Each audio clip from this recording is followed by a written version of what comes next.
power of the dark side.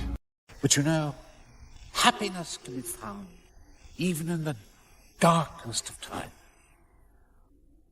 If one only remembers to turn on the light.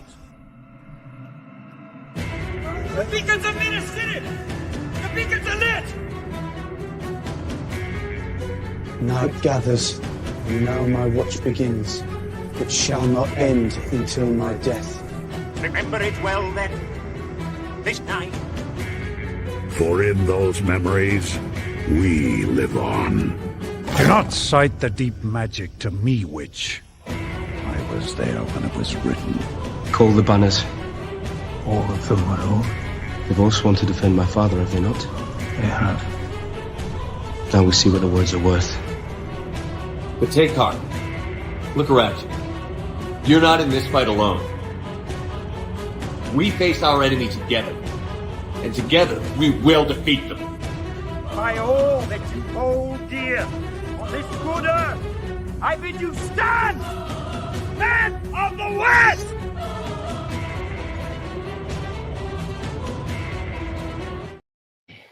Okay. First, I forgot how actually kind of good that was. And second, it's a hell of a lot better than that crappy music they put behind the countdown now. Yeah, I know. I hate that. We were just talking about that. It It's sucks now. just because the last one was kind of like suspenseful and shit. Now it's just like I wouldn't even say suspenseful. It's just it was more pleasant to the ears. yeah. You know.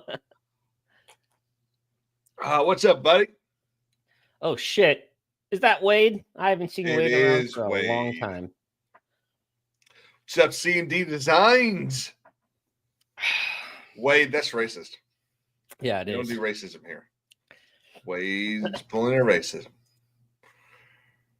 What's up, Bobby? Oh.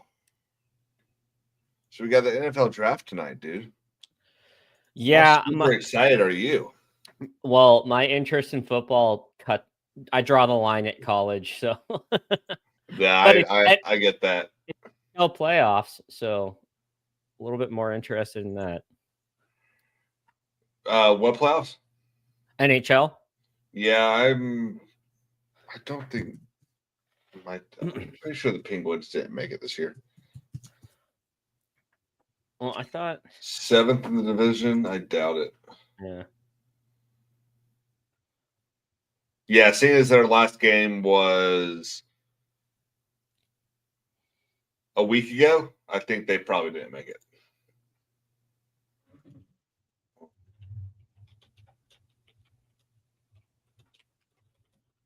Yeah, they didn't make it. So sad.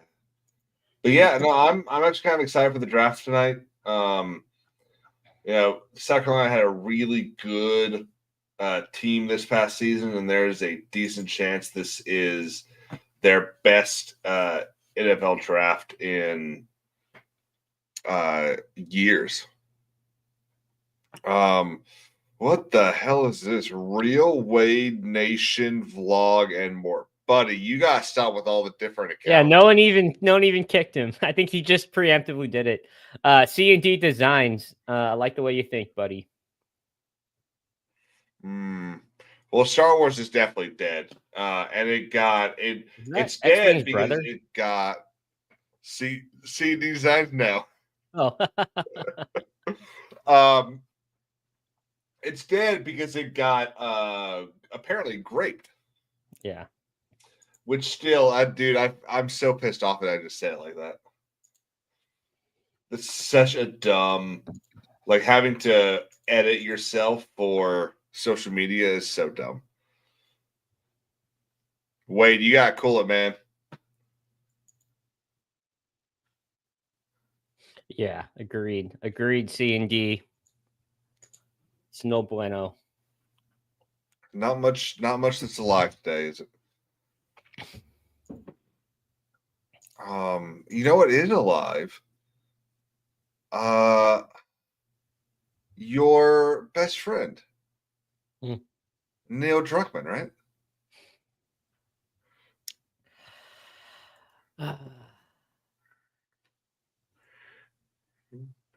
So, Last of Us started.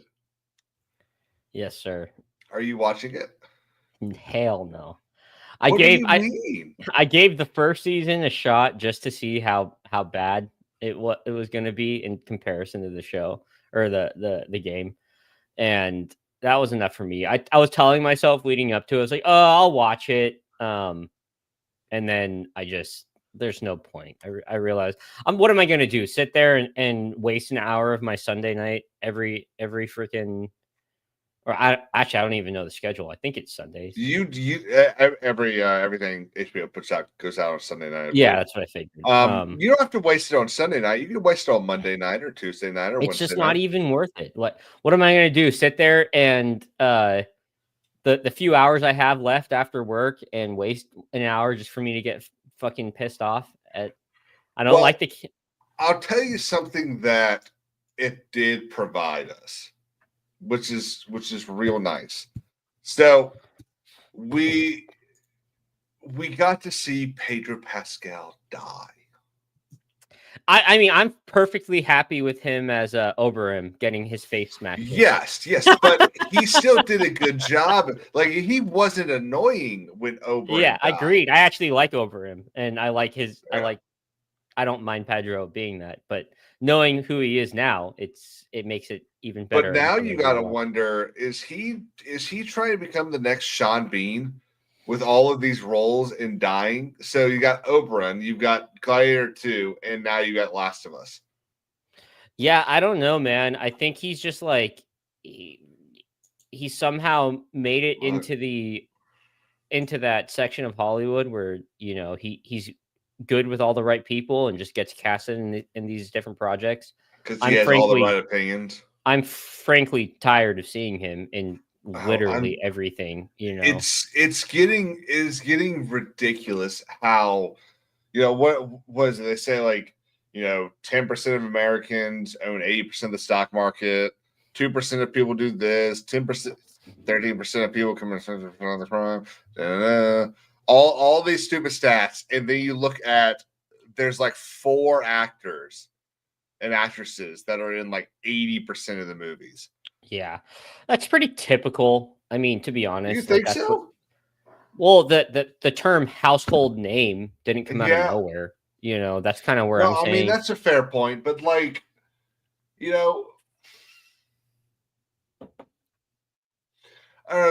think if you were to pull up the top 20 movies of the early 2000s, I don't think you'd see the same actor in more than 2 or 3 of them. Yeah, I mean, there's so many ways to break this down. Like, whether it's through the year or through the decade, it's difficult to really say. I'd have to actually sit down and look up every movie. I mean, that's a lot of movies to pick through. Yeah, you know what I'm saying? So I'm not willing to say. All I will say, and I'll leave it this, is that, I actually think Pedro he's a good actor. Like, he can actually, he has range. He can step out. Like, I'll say something positive in Narcos. He does a really good job playing that Pena. But he's just such an insufferable person outside of any movie. Yep. And I don't know him personally. I'm not going to sit here and pretend that. But, his internet presence, at least, is so insufferable. I just can't stand, and it's so overdone. Like, I just can't stand watching him anymore. Yeah, well, it feels like he picked his side. And now that you kind of see that pendulum swinging back the other way, it feels like he's so angry that he got on that side too late, and is doing everything he can to keep it pushed the other direction. Yeah, I mean, I don't know. Like, I also don't understand. So I've seen a lot of people, since we're on the topic, I see a lot of people even complaining about him as Joel. From the first season, I actually didn't think he did a horrible job. Mm-hmm. I was just tired and exhausted of seeing him, so. Well, I think that's what you see. I think that's where most people are coming from. I think they're just tired of seeing him and everything. Yeah. And then kind of like, I don't think Zendaya is a terrible actress.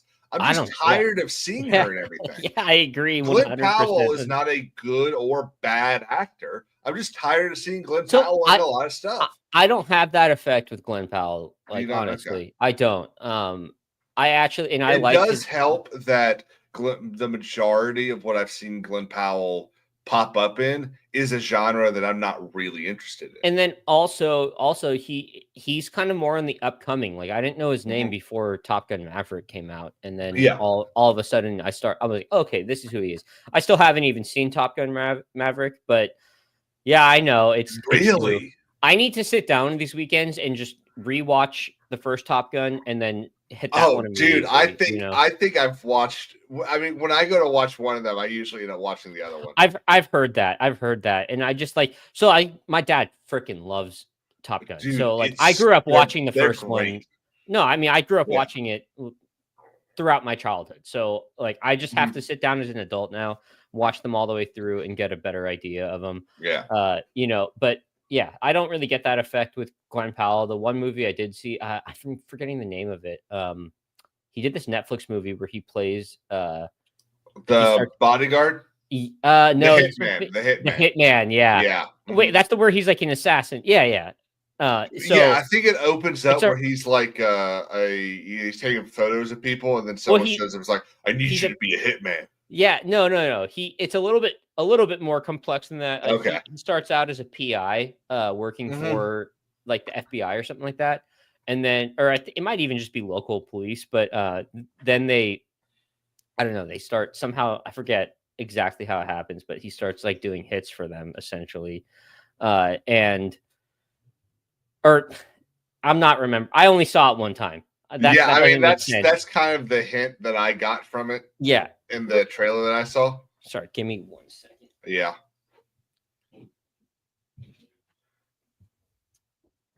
Are you getting a My apologies. My cat started jumping into behind my computer. he was tearing at the flag earlier. Let me know if I'm not seeing that because I've got my spray bottle right here for when I've got a little bit of freedom for him. You know what I'm saying? There you go. No, but what I was saying before is that movie is actually more in line with like a rom-com, and it's not bad, and he does a good job as the actor. But again, I don't get the same effect that I have with Pedro because he's literally in fucking everything right now. Literally, yeah. Yeah, I mean, Glenn Powell definitely feels like he's taken not necessarily a back seat, but that he's not in everything anymore. I feel like 2 or 3 years ago, I kept seeing him pop up and everything. But when when that doesn't happen, every year for half a decade, it gets a lot less annoying. Mhm. Now it's still like, but with Pedro, there's like 2 or 3 projects every year. And it's like no one is that good of an actor. Yeah, I agree. Again, he found the pocket and clearly the best agent in Hollywood. Yeah, he says the right things, and Yeah. he, probably knows the right people. It's not what you know or what you do. It's who you know. So that's kind of how I chalk it down for Pedro. Mm-hmm. So, have you seen? Did you see this picture of George Clooney? Oh God. Let's see if we can find it. Okay, so I don't care about the article, but this was him at Good Night and Good Luck in Broadway on April 3rd. So Clooney has looked a specific way for 20 years now, I think. I was going to say 20, 30 years. He's looked pretty much the same. The dude dyed his fucking hair. Shit. Okay, I mean, think it's got to be for a role, right? I don't think so. Like my grandpa he dyed his hair up until like 65, 70. Right. But like jet black. This dude, Jaguar. Nice. This dude has had the same salt and pepper for. Yeah, that's a good point. Small Time says that he did dye his hair for a role. Okay, yeah, that's good. That does make sense. You know, it's funny. It's a little off topic, Good, but it's always funny when older guys like that dye their hair Mhm. just the top and they don't do anything with their beard. I work with a guy. He's probably around the same age.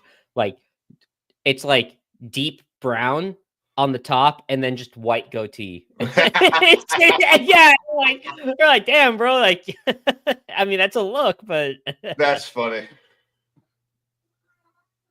Oh, okay, I think we can get into it. 1923. yeah, we're a little bit late on this, but yes. Yeah, well, you were busy last week. I've been busy quite a bit the past few weeks. Brag about it much. Caleb, not all of us can have a life. I'll live one for you. Oh, okay. Sorry, that took me a Yeah. second. Yeah. So, I know that you were annoyed at the pace of this season, especially. But I think you and I talked about things that you were sort of annoyed about the pace of last season as well. Is that true? I mean, the gist of it, yeah, that is. So, I'm gonna borrow Sundowner's description and say if you were to watch the entire thing, all was 16 episodes, 7 and 8, 15. If you're gonna watch all 15, do you think there'd be a timing issue? Yeah, Okay. I do. Just because when you really break it down, that's what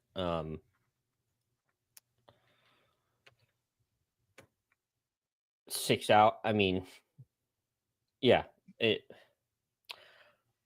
45 minutes, 45 minutes per episode, right? Roughly. Mhm. So you're looking at roughly 15 hours of screen time for, and that's obviously an estimate, but yeah, I mean, I just don't think I don't think what happened throughout the first season justified the pacing of the second season. And we knew that we were going to get 2 seasons of it. And I just didn't feel like it hit home the way that some of his other projects have done. Well, and that's the same thing that I said about this. I didn't have a problem with the last season. Yeah. But this season, 100%, the weakness of their pacing was I should say their pacing was their weakness this season. Well, I didn't necessarily have a problem with the first season either, and I actually really enjoyed it. But after seeing the second season and knowing that they were supposed to wrap this up in 2 seasons, it actually did a disservice to the first season, in my opinion, because they don't really get, like, I truly believe after watching all, the whole series, that could have been wrapped up in a 2 to 3 hour movie when you really look at the plot points and the beats of the narrative, Now, and you're a little more particular when it comes to the genetics of a movie. Like I mean, the body and the overall decision making and stuff like that than I am. I'd say just the production, Mm-hmm. the production itself. Like, I don't necessarily take narratives at face value. I like to kind of what's up? Yeah, he was just praising it, man. You missed it. But that's all. And then also, like, there are a few movies that Sheridan wrote that, like, really shine light on his ability to write and his creative skill sets. And I just don't think these last couple shows were a good example of that. And so that's one of my biggest issues with him, is that he just confused. That's fine. I'll let him be for now. But yeah, it's, that's kind of the issue that I'm having, is I think he's spread too thin. Like, he's obviously a big name right now, and he clearly has a very good hold on, yes, precisely. And that's kind of what I was heading towards, is that the last 2 shows, I know, like, I didn't hate Landman, and it got a lot of praise, but I think part of the reason because there isn't much out right now in terms of television, and so he kind of has a leg to stand on in that sense, and people are going to give him benefit of the doubt, which I still am. Like, I don't think he's horrible. I just think he's like with what he's doing with Tulsa King, 1923, or just the Yellowstone universe in general, and then also all of his other shows like what's it called? Yeah, I mean, so he's still working on the Madison, which I believe is currently filming.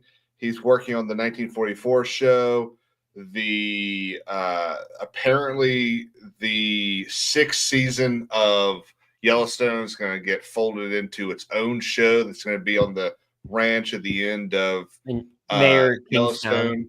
Yeah, I think he's still working on season 4 of Mayor's Kingstown. Lioness. They've got the Lioness might be over. I don't know if it is, but then they've got season 3 and whatever of Tulsa King.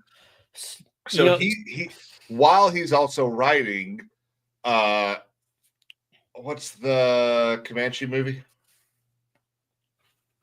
That's not really.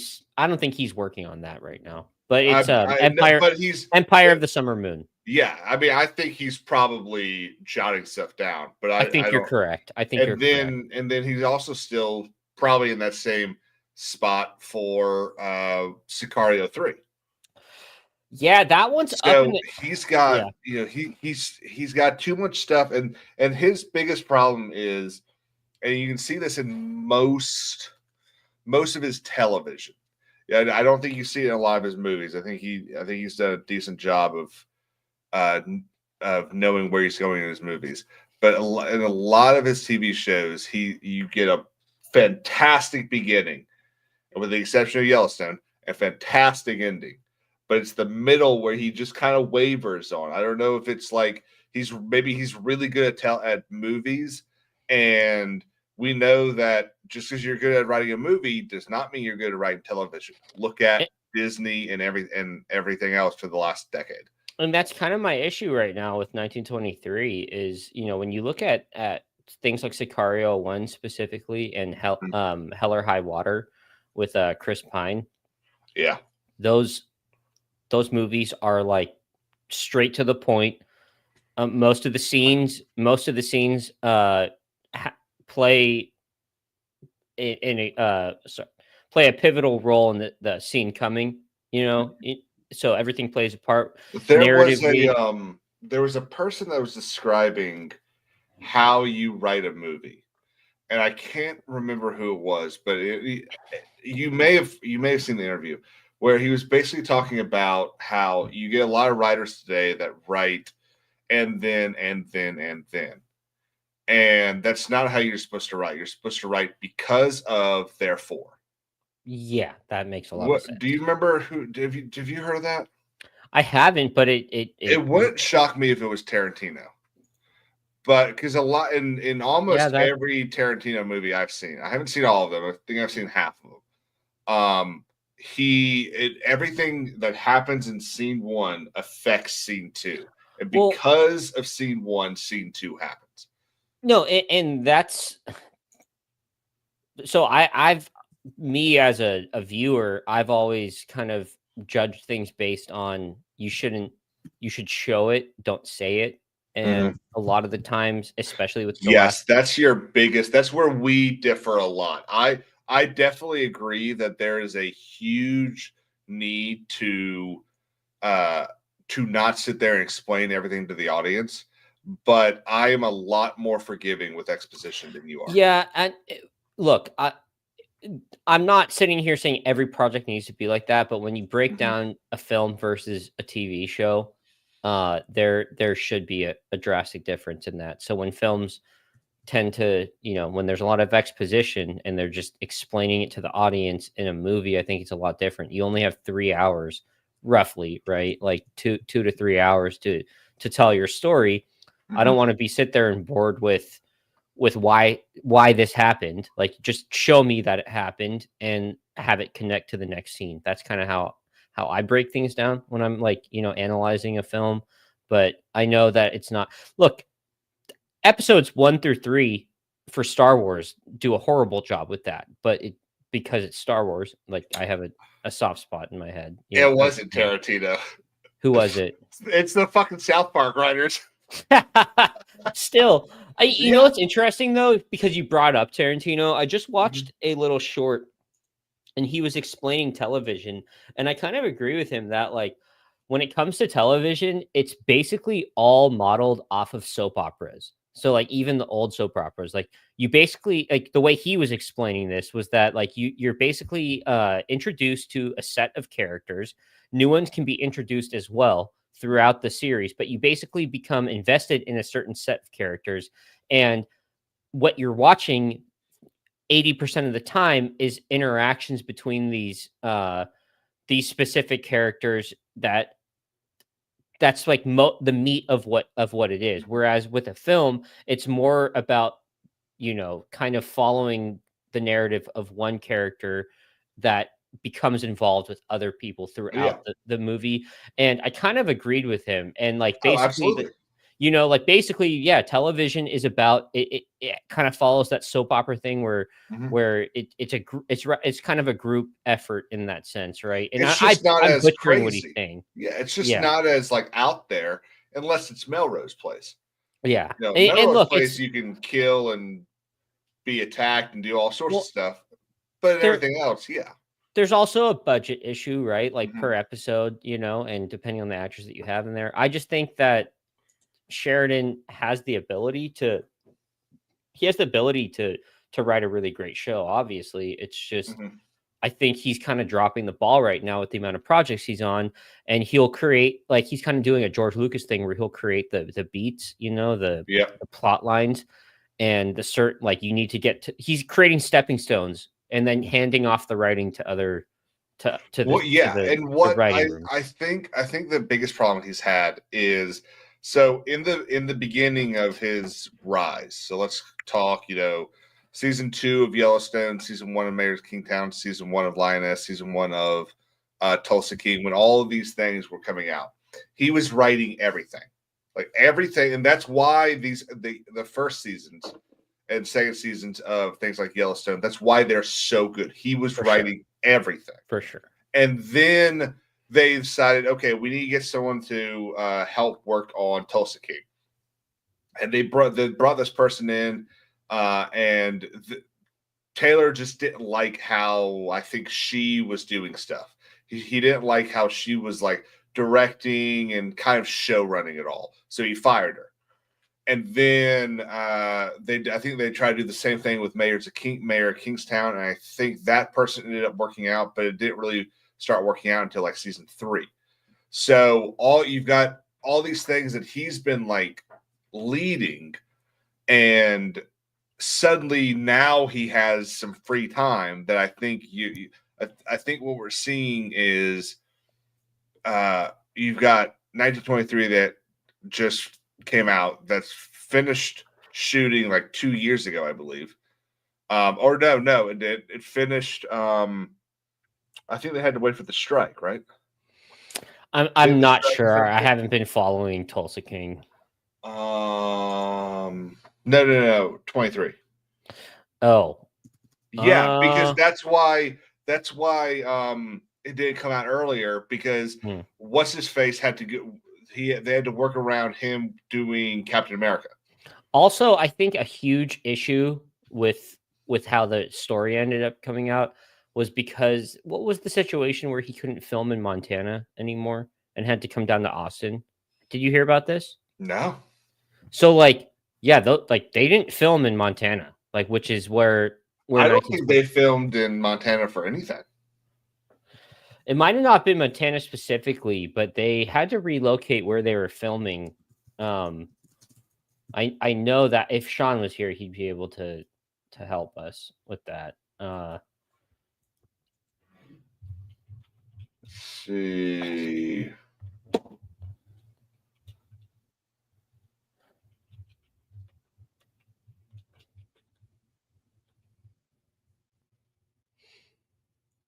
No, it was in Montana. Season 1 of the TV series 1923 was filmed in Montana. according to a report on Yahoo. Blah blah blah. Malta, Kenya, South Africa, and Tanzania.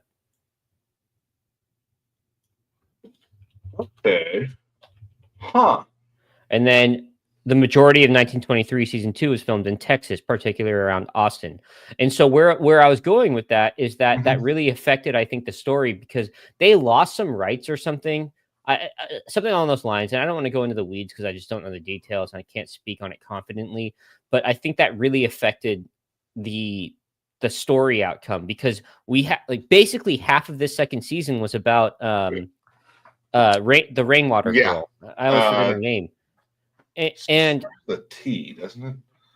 Tiana and her, and we briefly talked about this when I was on with Sean a couple weeks ago. That like, it makes no sense.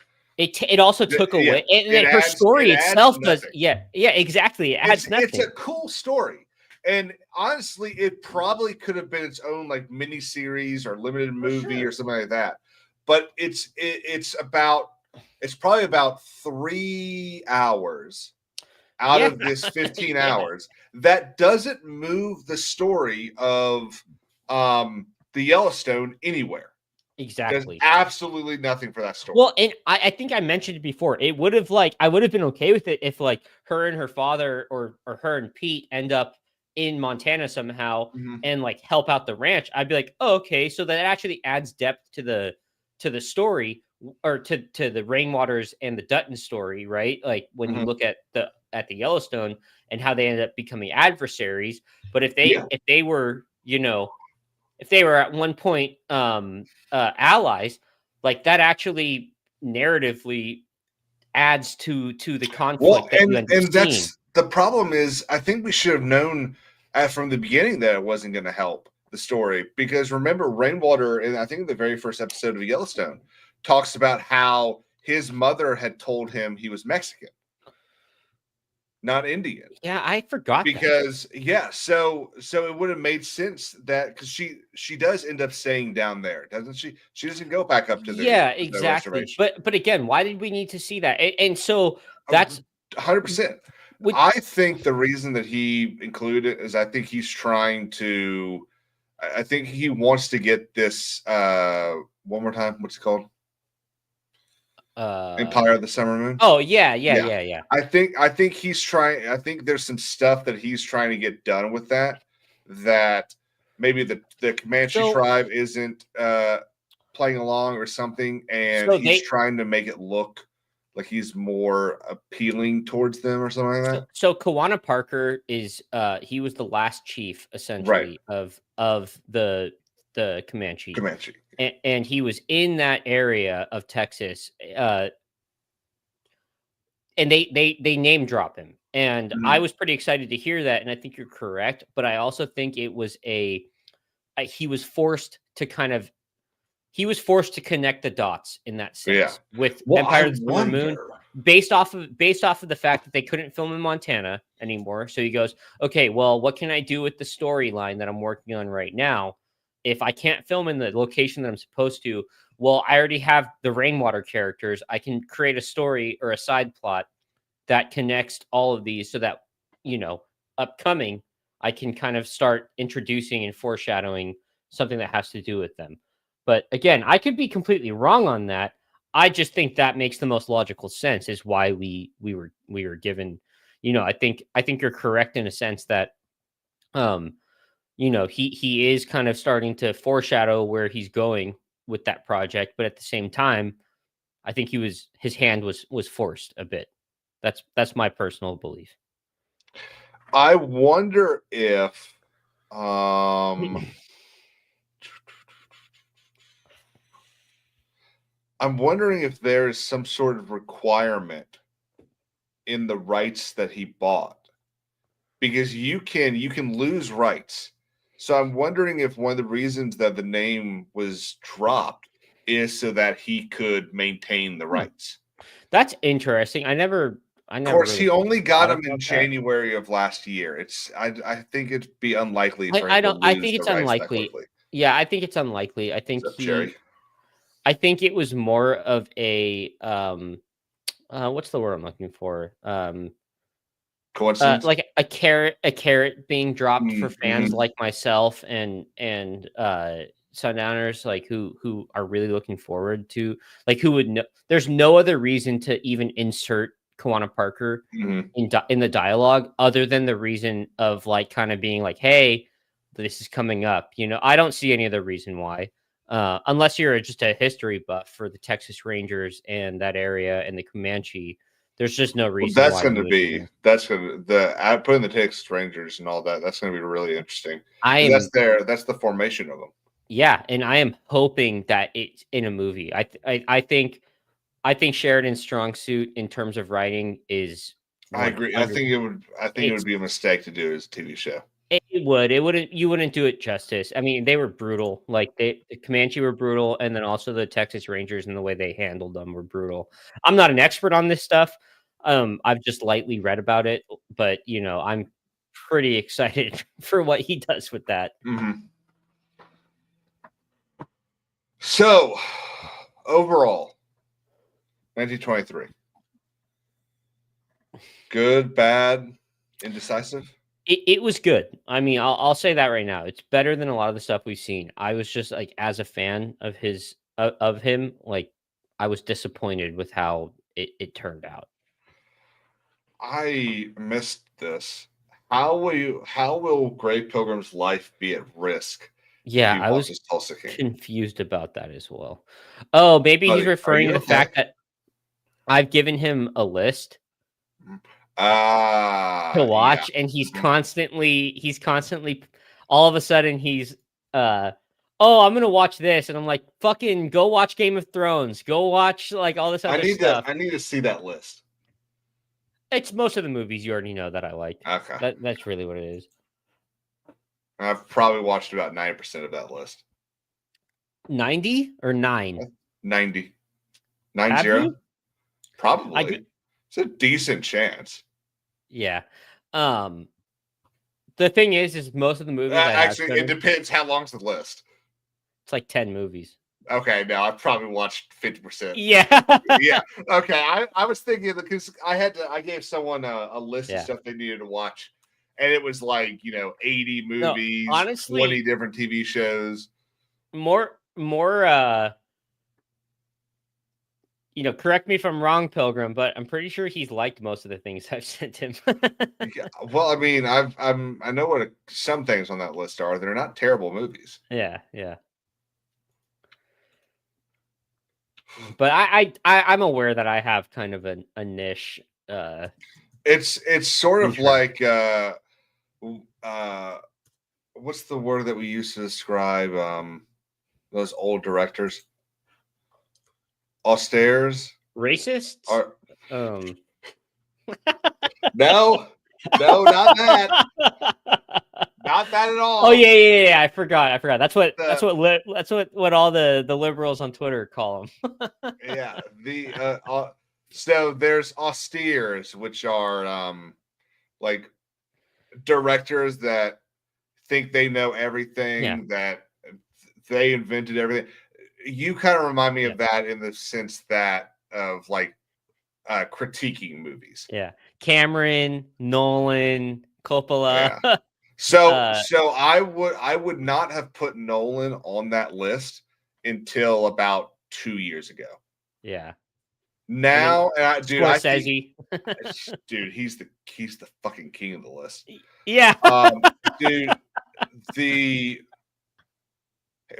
you put 2001: A Space Odyssey on that list? Yeah, just for more Yeah. so like Pilgrim, you don't need to watch that. no, I'm saying right now, like honestly, I don't even praise. That's probably on the bottom of that list. Yeah, I'm not a huge fan. I'm not either. Like I think I've tried to watch. But- So I've seen it, and then I've tried to watch it again like 2 or 3 times to see if because I think I saw it when I was probably like 10 or 12, my brother, and I was just like I don't get it. Like I why? mean, narratively, it's really weird and like Mm-hmm. kind of off. But I would say aesthetically, pretty intense for the time that it was made. It's like late '60s. Yeah. So, like- yeah, it's like 65, I think, right? Yeah, and Kubrick, like, so 68. yeah. Well, and so The only thing I don't like Kubrick. I think the praise that Kubrick gets is because he died a week after a movie of his came out, and because he does a lot of shots. I have to disagree, and that's okay. Like, we're not going to see eye to eye on everything, but The Shining, some of those shots in there and the way he filmed it are, in my opinion, it's like top notch. Like, but personally, why I suggested 2001 to him was just because it just, there's so much influence from other like franchises that were drawn from Dune, Star Wars. Like, I mean, there's a lot of different kind of nuance that I think was nuance in terms of aesthetics that was like drawn from that movie. And then there's like, we know that the Falcon was originally designed differently, and then 2001 came out. It was like, oh, this is way too close to this. We need to change the design. Yeah, and if like I was actually just doing this today for another separate reasons, but I was looking. We were drawing me and a couple other people were drawing parallels with just specifically like images from 2001 and the OT, the original trilogy, Star Wars. And there's a lot, like, not, it's like not even just shots and how they were like angled, but like down to the design of ships and the interior. I'm glad you said that. So I've used this example before, but you remember back a decade now, I think, the whole, hey, can you stop making me defend Donald Trump? I guess. I mean, that's been like that for the past 8 years. Yeah, exactly. But so there was this guy that kept making these videos that were basically, stop making me defend Donald Trump. And he's basically calling out the left for No, I know saying things. Yeah. I was explaining the chat. And one of these has come back up, like this kind of thing, where stop making me defend Andor and Zack Snyder. Stop making me defend that. So someone posted this video that was like side by side of I think an opening scene of Andor and then a scene in Rebel Moon, where one of the characters there, the main character is sitting there talking to someone in a cornfield. They're laughing. This person that's laughing with them looks up behind them and goes like, "Oh my God," which causes that person to look up, and there's a spaceship coming down from orbit. And so it's these people trying to claim like, oh, Andor's just copying Zack Snyder, or vice versa and shit like that. It's like neither of those people invented the shot of stuff coming down from behind you. All right, I'm so happy that's where you ended the statement, because I was worried for a second that I was going to have to argue with you, because I am in 100% agreement with you that like that is not original. Like, yeah, absolutely. You know what I'm saying? Yeah. And let's be completely 100% honest. Zack Snyder is the king of ripping off and copying people. Absolutely. Yeah. Again, cue the videos that people made of everything. Yeah. Of all the shit that he ripped off to do Rebel Moon. Yeah, I completely agree with you, man. It's I find it laughable that you're gonna, and then it's like, oh, he copied Zack Snyder. Well, Rebel Moon was it was supposed to be a Star Wars movie. So So what, you're plagiarizing something that was already plagiarized? Like, that's kind of how I'm at with it. Oh.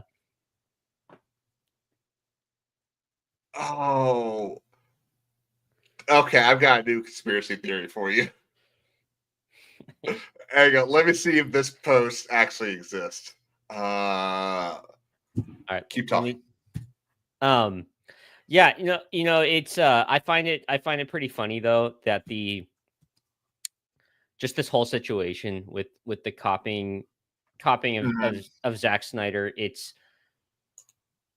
I find it. I haven't been watching Andor, so I can't can't honestly sit here and say that, give a real critique. It's just that frame itself has been popping up a lot on Twitter and Yeah. just other areas that I can't sit here honestly and give a genuine take on it. I find that one very laughable because you can look at movies like Blade Runner, Dune. Name one sci-fi movie that hasn't done a scene where someone like turns around and looks up, and yeah, exactly. And that's just a very that's honestly I would say just textbook rule of thirds when it comes to photography, right? Like it's pretty obvious, like when you think about it, like setting up, you've got people on the bottom, right? You've got kind of open space in the middle, and then everything or the focal point or the object that the viewer is supposed to see is going to be on the top right or left, right, depending on how you're setting up that scene. But it's not anything when it comes to filming or photography that's not like new. Like everyone, like that's how you set up a lot of different scenes in general. I don't think there's much or any plagiarism going on with that. And I know there's plenty of people out there that would disagree with me on that. I just think that it's kind of silly to sit there and blame. And I am not defending Disney Star Wars. I'm telling you right now, I'm anti that. It's just that argument is very weak. Yeah, 100%. It's just a very weak argument. Like you can't sit there and like the conspiracy theory, which I was trying to find the tweet from Trump, but someone manufactured a tweet from Trump, and if you look at certain letters that are like lined up, it says JD kill Pope.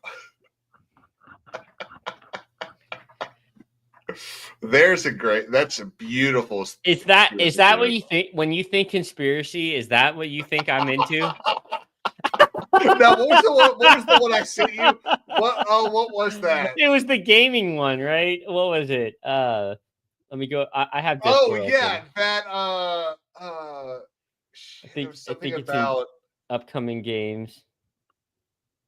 Yeah, here it is. I have it pulled up. It's the Pope just died, and I don't know if it's a coincidence. The Elder Scrolls Oblivion remaster is now being connected to the Pope dying. And I immediately, when you posted that, I chatted back. I was like, I'm willing to entertain a lot of conspiracy theories. This ain't the one that I'm willing to do that with. He ate him. Oh my gosh. What's up, Wiley? So I think we all met a new friend a couple days ago. I'm curious. I've got a picture of this new friend of ours, and I'm interested in what you think about him. Okay, I think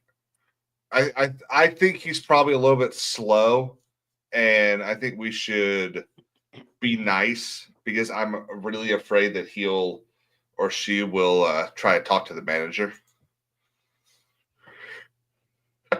Oh God, is that Kai Cenat?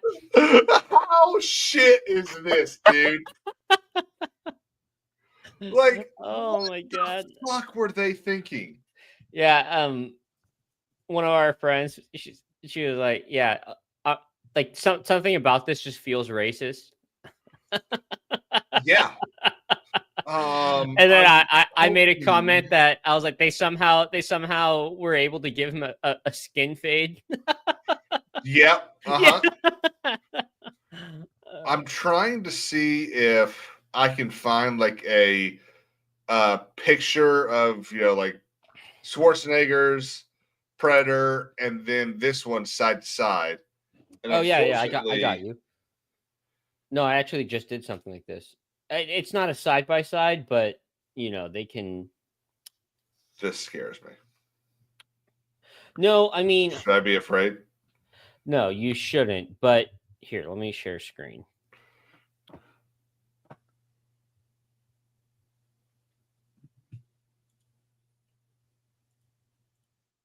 So this is actually him with his armor, or with his mask and armor. It might be a completely different Predator. So it's He's got the white. Odin? Either that, but it's like, look at that helmet at the top. That what is he fighting for the Baratheon family or? But yeah, you know what? Yeah, so it's Robert Baratheon. Yeah, and then can you close out or actually here and then this is the original. Yeah. So even still, like, I think this connects to what you were about to say is like, like nothing about that character design that we just saw. And I'm done presenting if you want to close it out. It's like nothing about this new one. Yeah. Yeah, nothing about that relates to this. And did you want me to pull up a picture of the face or do you think we're good? You mean this? What face? The original Predator original face? face. Oh, sure, yeah. Yeah, that's what I was hoping to. I can't believe there's not like a top hit on Google Images for that.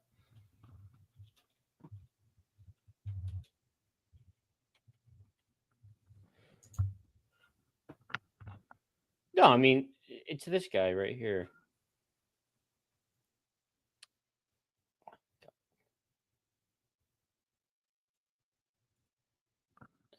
All right.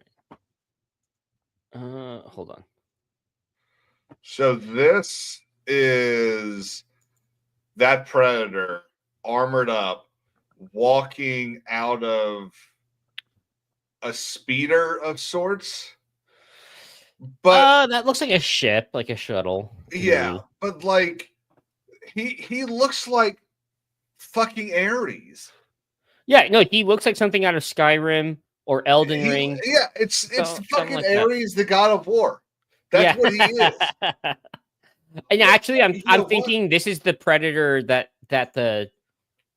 I think this is actually the antagonist, because if you notice, the first picture you pulled up, he had like the black dread looking tentacle things. This guy has white ones, so I'm pretty sure this is a different character, but still. So this is an image of Hades from Justice League in 2002.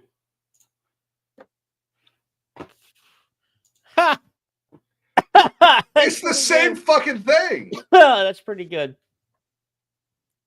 What is this? So, do we know anything about the plot for this movie yet? Not yet. From what I'm, not yet. Oh, so, but we do have a trailer, don't we? Yeah, we do. Can I actually grab a beer real quick? Absolutely, you can. All right, be right back.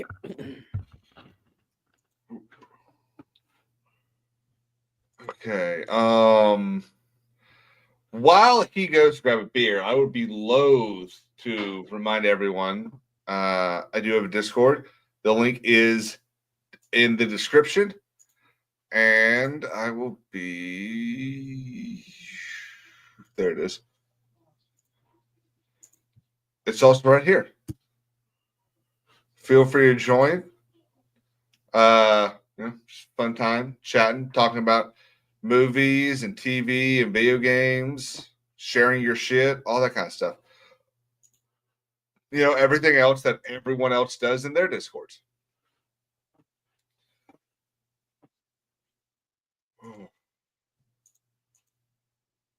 Okay, let me get this trailer up.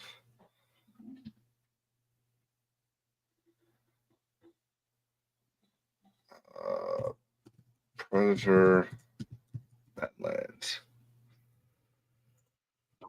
Oh, this just looks bad.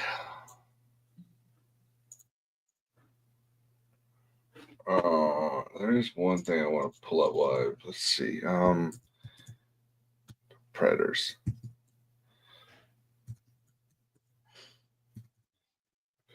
He's opening his dishwasher.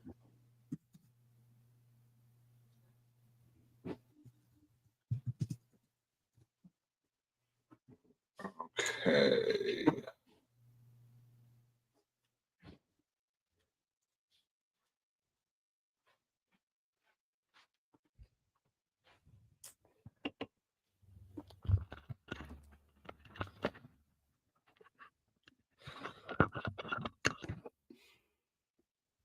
Okay, my apologies. All good, bruh.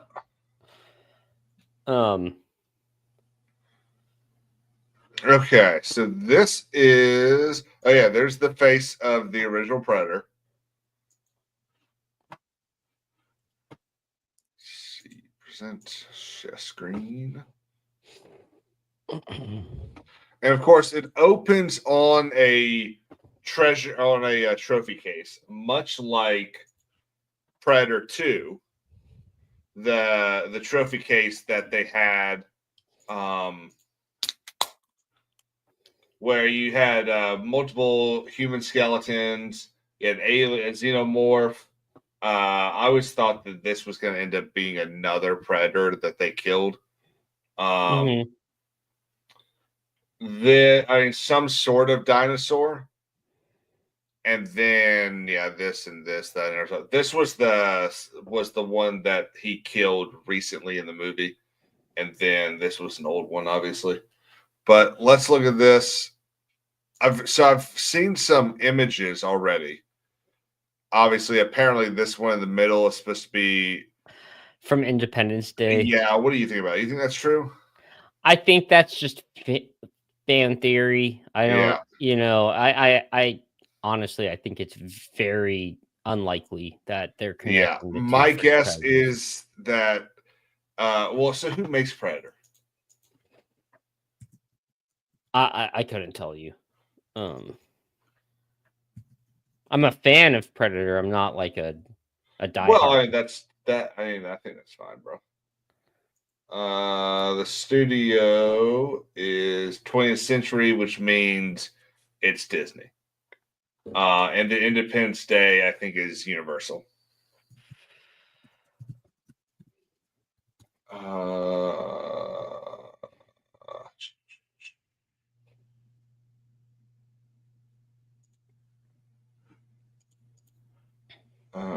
So actually it's MG. No, 20th Century as well. So they're both owned by. So Disney makes both of them. So this is probably just a movie being made by Disney where they said, "Hey, who's got skulls?" And they went and picked up a skull from another project down the road. That's probably what this is. It's sort of like how in the first episode of season 2 of Game of Thrones, there was that Bush mask that was on the wall, and it wasn't. They say they didn't know it was Bush, that they just went down to the supply depot and picked up a bunch of masks to stick on stuff down there on the spikes. That's what I think this is. What's up, MASH? That's why I think that there's dinosaurs. I think they're trying. I guess that's Warner Brothers, isn't it? Oh, well, let's watch it. Oh, well, first off, how about this is definitely Bigfoot. Bigfoot's not real. I didn't think you survived.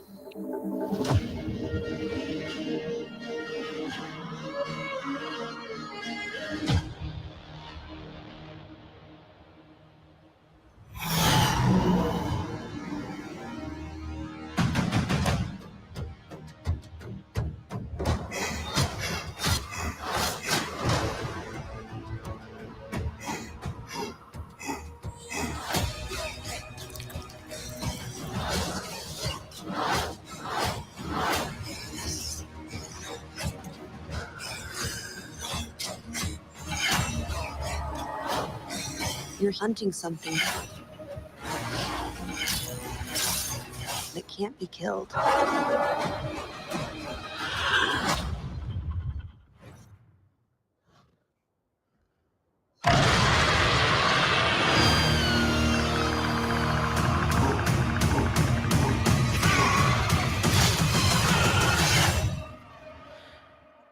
Nah, sorry, man. So nah. That does not do it for me. If you pull up my screen that I'm not sharing yet.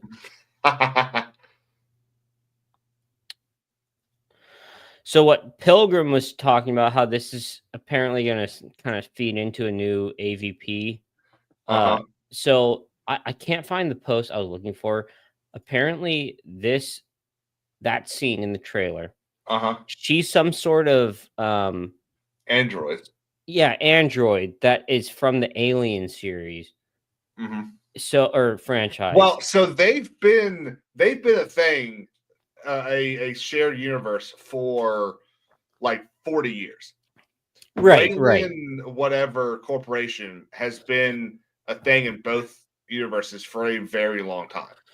Right.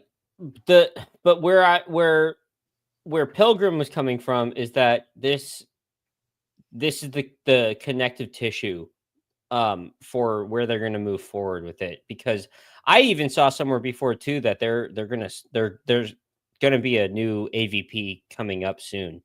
Well, they better make it better than AVP Requiem. Yeah.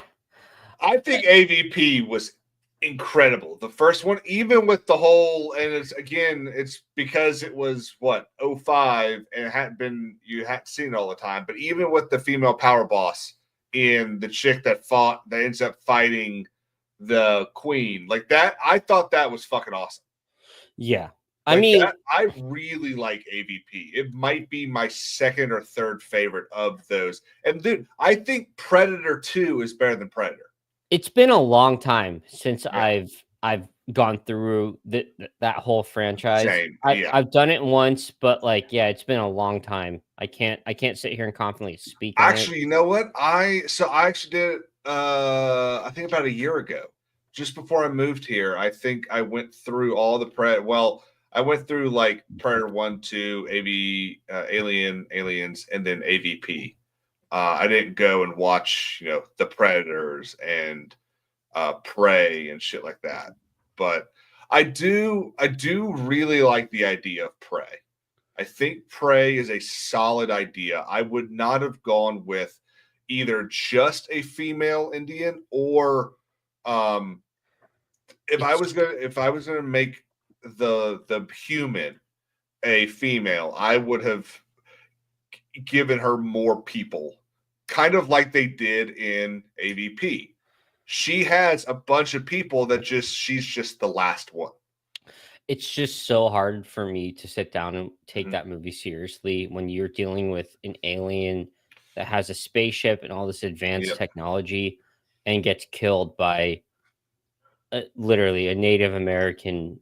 At least in AVP, it was the Predator teaming up with her, and he put a bunch of hits into the Queen, and she kind of got lucky with how she outsmarted the Queen. Yeah, it's just the thing is like brute force. And apparently that's what happens in Prey too. Like it's outsmarting it. But have you seen Prey? No, I've never seen it. It's on Hulu. Yeah. I don't have Hulu. Yeah, I haven't either. It's just I need to see if Rob's got it on the Plex. Yeah, I mean, maybe one of these days I'll watch it. I just, dude, it takes me out of the theory is good. Too hard to. It's a solid idea, but it's one of those things that, especially today, you've got to nail that execution.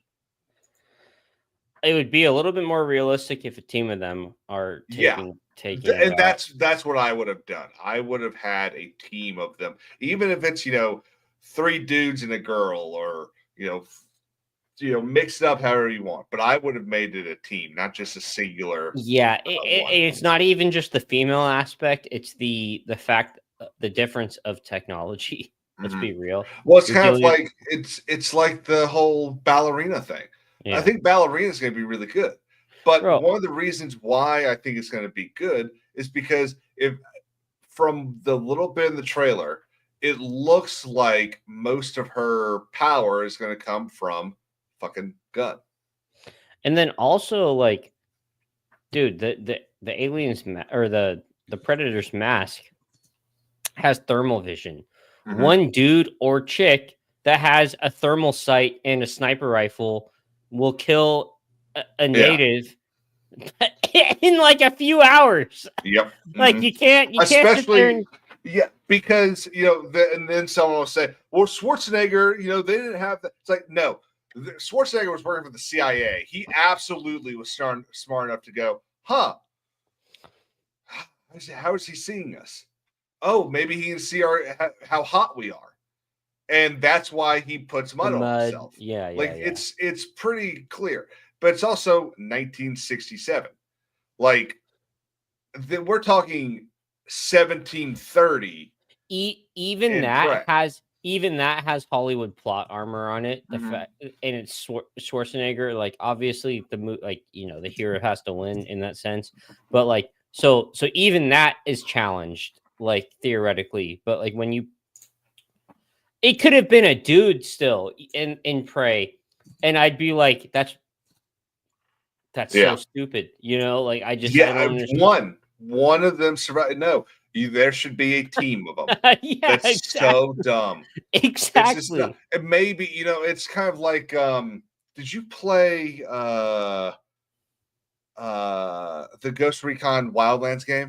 No, I haven't gotten into the Ghost Recon game. So the first one has a Predator mission. The second one actually has a Terminator mission. So they're both pretty cool. But the Predator mission, you basically have to go to these different locations and hear these rumors about this creepy, cloaked thing attacking people. And then you go into the forest to try to track it down, and it's the Predator, and you have to kill it while it keeps doing these different kind of a cool attacks. crossover. Yeah, it was pretty cool.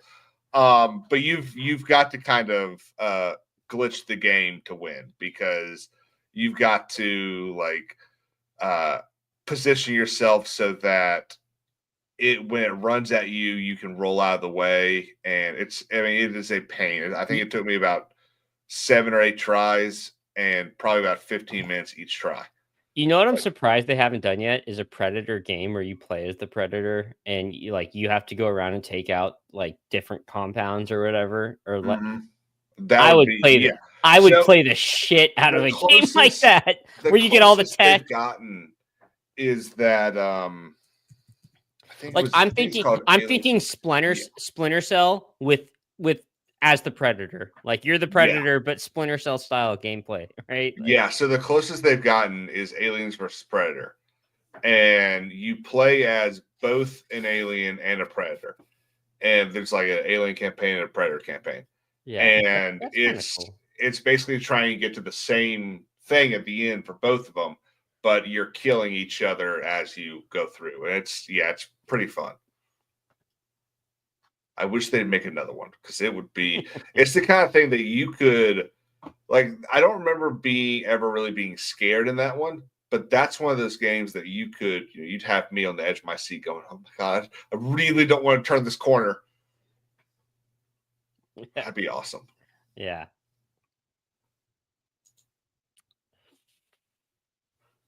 But yeah, it just doesn't look good, dude. Like that entire teaser, none of it. They open it with the trophy room, to like bring back the feel of Predator 2, and then there isn't a single shot left that makes me go, "Oh, that's Predator." Yeah, and just the design itself. I posted it in my Discord, and someone was like, was this AI crap that you made? yeah, I know. That's hilarious. And that Predator is acting way too like Darth Vader-esque. And I said it before, I'm not an expert or like a mega fan of Predator, but it goes against the character for you to do a protagonist setting 100% for the narrative. Absolutely. Right? Like the Predator whole idea is not a good thing. And then also just like look at the meaning of the title, the Predator. Like it should be about someone being hunted by this person, not you being. Yeah, I don't understand how this is going to work. Pilgrim, I believe Prey was still under that banner. Yeah, so Prey, I think, is the first one. The Predator might be. I can't. I never even watched. I didn't even watch that one. The last one I watched. Yeah, the last one I watched is the 8 or 9 people that are dropped on that planet. I'm not honestly though too. I'm not totally against the idea of a new Alien versus Predator. Like with I'm not either, as long as you don't fuck it up. And there's nothing that makes me think they won't fuck that up. agreed.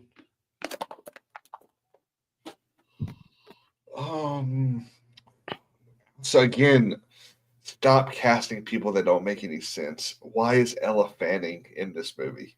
And then also, why is Bella Ramsey cast as the Predator? I just don't understand that. If you're gonna make the joke, you need to pull up an image. I don't know if I should. Dude. Predators. That's the last one I watched, 2010.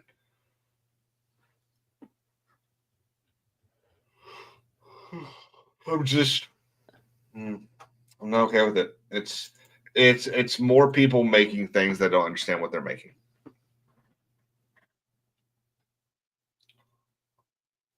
All right, hold on. I'm looking for the image.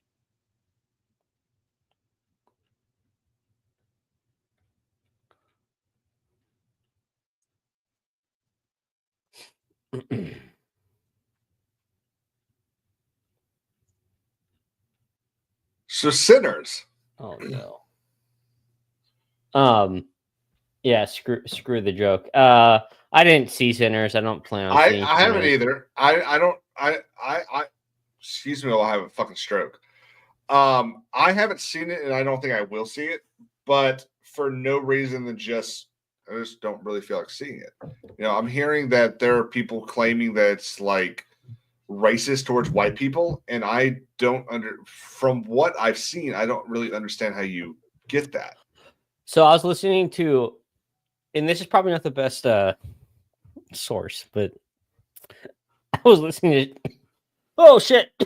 I was listening to Shane Gillis's podcast, and oh, it's gonna be great. Yeah, he had seen it, but apparently the vampires they're all Irish immigrants. So you've got Irish immigrant vampires. It takes place in Jim Crow, Mississippi, first of all. Very famous for their Irish immigration. And then also apparently like all the Asians and Native Americans like team up with the black folk like in that area. And it's very much based on his interpretation, it was very much obvious that they like all of the they all grouped together to fight the Irish immigrant vampires. That's kind of how. No comment for how I feel about that, and that's not why I'm not going to. Well, you'd be on the other side. You wouldn't be with the Irish. Well, no, I'm Filipino, so I'm not Asian, I'm not Chinese. What are you talking about? You're 100% Asian. What are you talking about? I was told from my grandfather when he emigrated from the Philippines in 1950s that Filipinos were not considered Chinamen. We were so when I was doing that data entry job, there was on the sheet of paper that said race. There's white, black. I'm Pacific Islander. Pacific Islander, Asian, and like one or two other things. And there would be people that would write in something like Indian or Filipino. And when they wrote something in that could have been covered by so it was only ever Indian or Filipino. Those are the only ones that someone would write in. I did get, okay, I'm not going to say this completely out loud, but there were a couple that there were some N-words written. Whoa. As their race. And I remember sitting there in the room with my friends. Wait, A or ER? Spanish for black. Mulatto? No.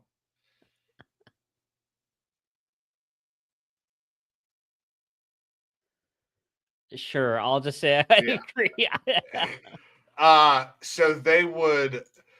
I saw that written. And what was weird is they would. There you go. They would.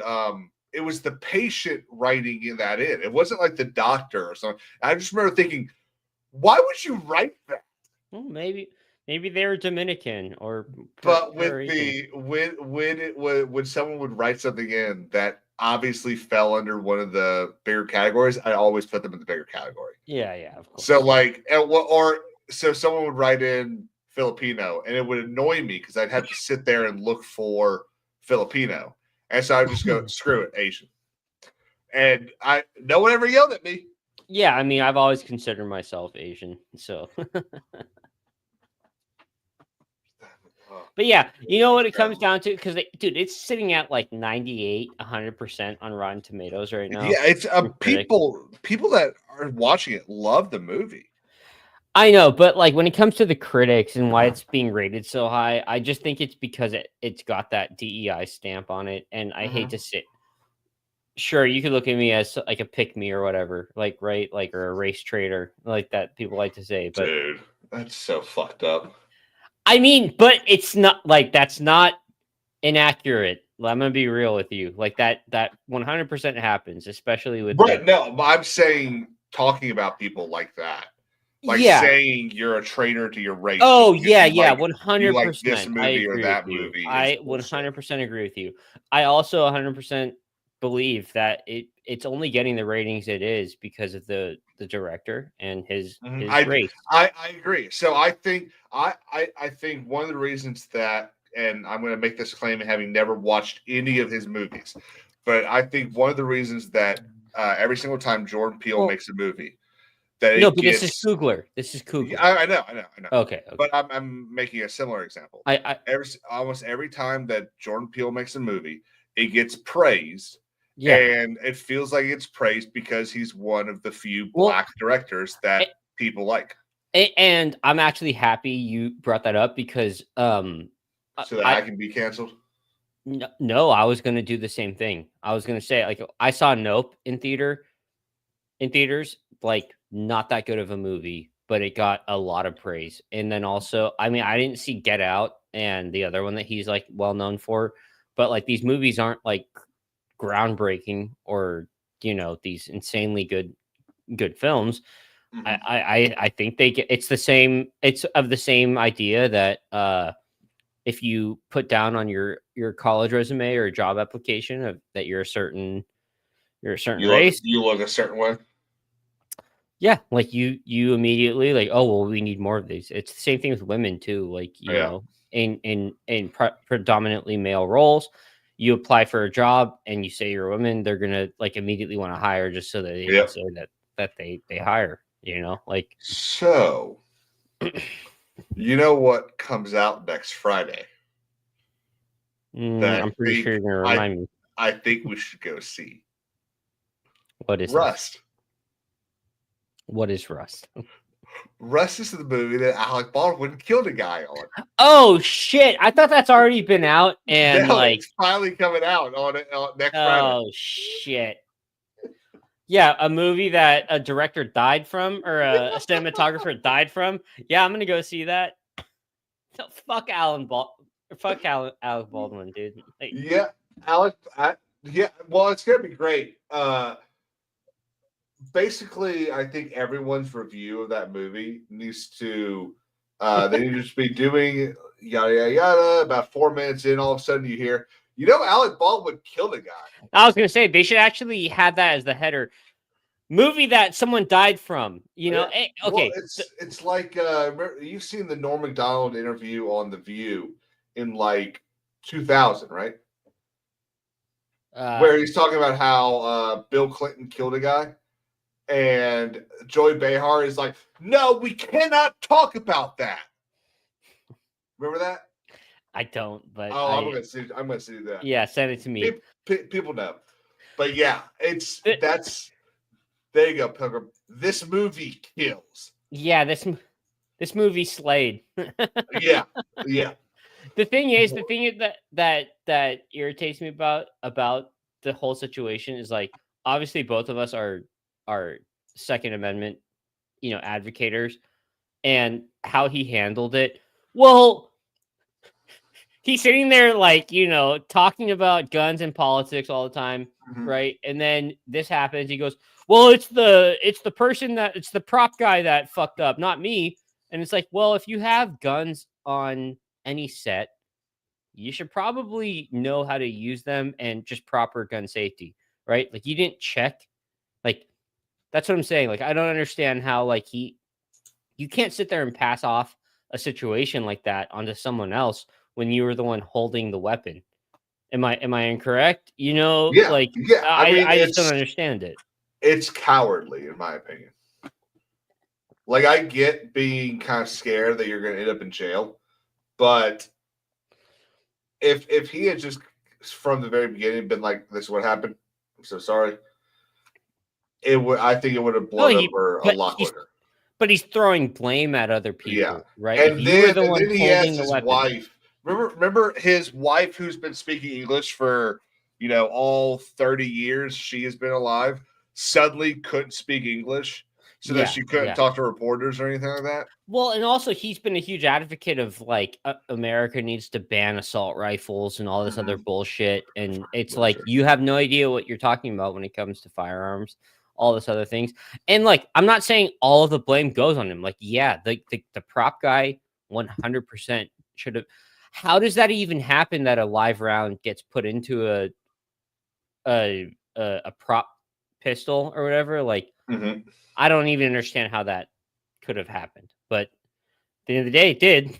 And there should be some precaution, right? Yeah. I mean, I think it's a travesty. Everything about it is terrible. But the fact that they let it keep going is Sir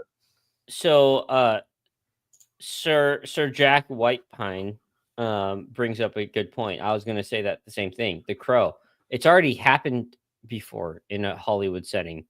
You would think immediately after like a big thing like that happened, they would take every precaution after the fact, right? I just don't understand. The original Crow, right? Yeah, Bruce Lee's son. He got killed on set. You don't remember that? No. Oh yeah, So Bruce Lee's son, I forget his name. Brandon. He died in the same situation. He was shot at with a prop gun that had a bullet in it, or maybe it was a blank, but it was like right to the face. I forget exactly how it happened. But yeah, Brandon Lee was murdered, or not murdered, but killed from a prop gun in Hollywood while they were filming a movie. Yeah, and properly made dummy rounds. Exactly. So how do they allow that to happen again? And I say they, like the royal they, as in Hollywood. Like, how do you let that happen again, right? And it was a tragic situation for both cases. Like, someone lost their life, but again, it's not the gun. It's not the gun and the fact that there's bullets and discharge. The fact is there wasn't the proper precautions taken to set up that situation, right? And we don't have to get into the politics of it, but that's quite literally what happened. Precautions weren't taken. Did the armorer end up getting jail time? I don't know. I really hope not, though, because if the guy who's in charge of that firearm goes to jail, I think Alec Baldwin as well needs to go to jail. Yeah, so she got 18 months. Wow. I would be. Yeah, that really pisses me off. I'm not gonna lie. And honestly, I'll say right now, you're not going to throw Alec Baldwin in jail. He probably had the best lawyers, all this other stuff, and he probably pinned it on her. Well, they kind of fucked up. The Baldwin was probably going to jail, and the prosecution fucked up, and the case was dismissed because of prosecutorial misconduct. But yeah, she got 18 months, which was the maximum sentence, which does kind of surprise me. But she's probably halfway done with her sentence by now. So that just like that rubs me so wrong. She got 6 months left. If she's not out yet, she'll be out very soon.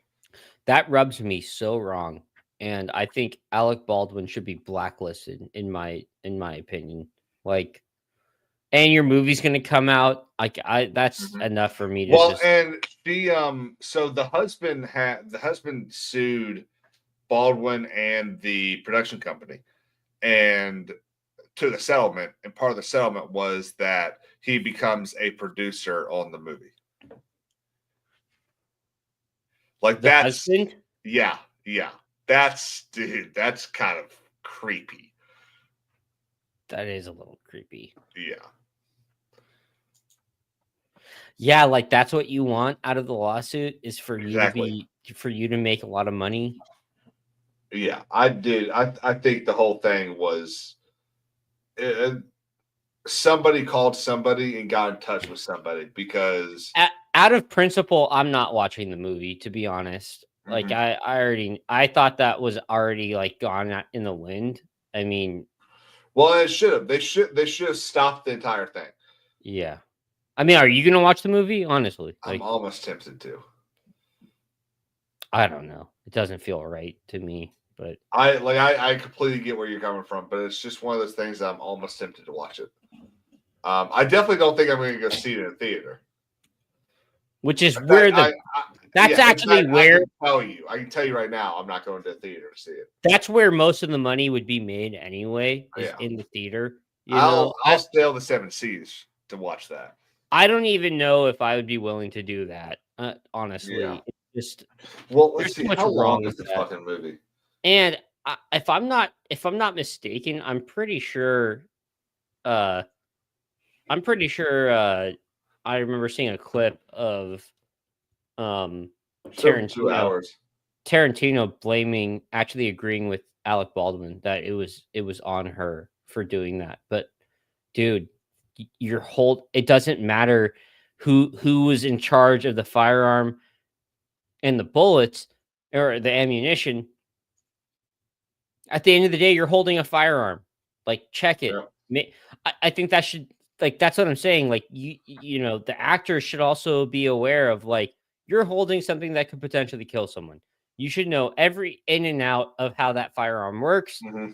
You should be able to open the chamber, check the round, make sure it is a blank, right? Like, there should be a marking on that round saying that, like, it's obvious that, like, this is a blank. It's not going to actually have a projectile to harm someone with. Well, that's what ended up being the issue with Brandon Lee's was they took the primer or the powder out, but they didn't take the primers out. So there was still an explosion to propel that round out. Because it was still a blank in theory, right? Like, it was a blank, but I don't know, man. Like, it's hard for me to sit there and just say that he's free of all guilt, and actually guilt is probably the one thing that's haunting him still to this day, right? I mean, I would hope so. I mean, I hope he's not just sitting there like, it wasn't my fault. Like, he killed someone, you know? And the fact that the movie's still coming out, it shocks me. Like, what? What's up, Steve? Yeah, you did miss the Taylor Sheridan stuff. So I think probably one of the last things we'll talk about. Something kind of big happened 2 days ago. A video game came out. Oblivion, the remake for Oblivion. Yeah. Thoughts?